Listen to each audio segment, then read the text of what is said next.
Hello అండి. Crunchy namkeen samosa ఈరోజు మనం ఎలా చేయాలో నేర్చుకుందాం. ముందుగా మిరియాలు హాఫ్ స్పూన్, సోంపు 1 స్పూన్, జీలకర్ర 1 స్పూన్, వాము 1 స్పూన్, ఉప్పు హాఫ్ స్పూన్ వేసుకొని బరకగా ఉండేటట్టు దంచుకోవాలి. ఒక బేసన్లో మైదా 1 కప్పు, ఉప్మా రవ్వ 2 స్పూన్లు, దంచుకున్న మసాలా వేసుకొని chilli flakes 1 spoon, oil 2 spoons వీటి అన్నిటినీ కలుపుకొని నీళ్ళు పోసుకొని కలుపుకోవాలి.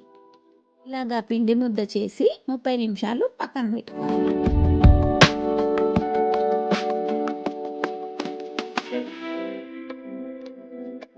సాటా తయారు చేసుకోవడానికి బియ్యం పిండి 2 స్పూన్లు, కార్న్ఫ్లోర్ 1 స్పూను, నెయ్యి 2 స్పూన్లు వేసుకొని కలుపుకోవాలి.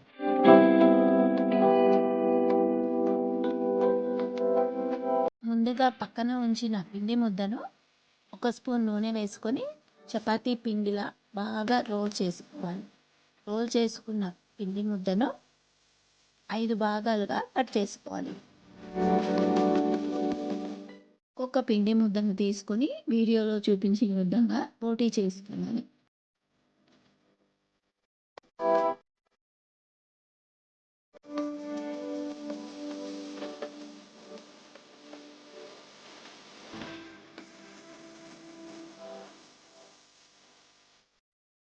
ఒక్కొక్క రోటీని తీసుకొని వీడియోలో చూపించిన విధంగా సాటాని రోటీ పైన స్ప్రెడ్ చేసుకోవాలి.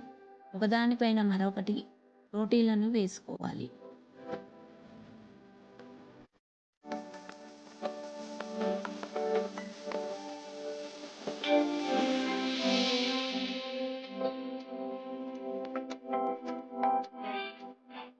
వీటిని చిన్న చిన్నగా వీడియోలో చూపించిన విధంగా రోల్ చేసుకోవాలి. రోల్ చేసుకున్న పిండిని ఇలా చిన్న చిన్నగా కట్ చేసుకోవాలి. కట్ చేసుకున్న ముద్దను ఇలాగా సైడ్కి ఒత్తుకోవాలి. ఒత్తుకున్న ముద్దను చిన్న పూరీలాగా చేసుకోవాలి. వీడియోలో చూపించిన విధంగా సమోసా షేప్లో మడుచుకోవాలి. నీళ్ళ తడి తీసుకొని ఒక సైడ్ అతికించుకోవాలి.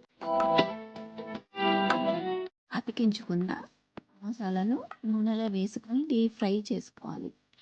వేడి వేడి క్రంచీ నమ్కీన్ సమోసా చాయ్తో కానీ, చెప్తో కానీ లేదా ఇలా టేస్టీ కొత్తిమీర చట్నీతో కానీ సర్వ్ చేసుకోవాలి. Taste it and comment it. Like, share and subscribe. See you in the next video.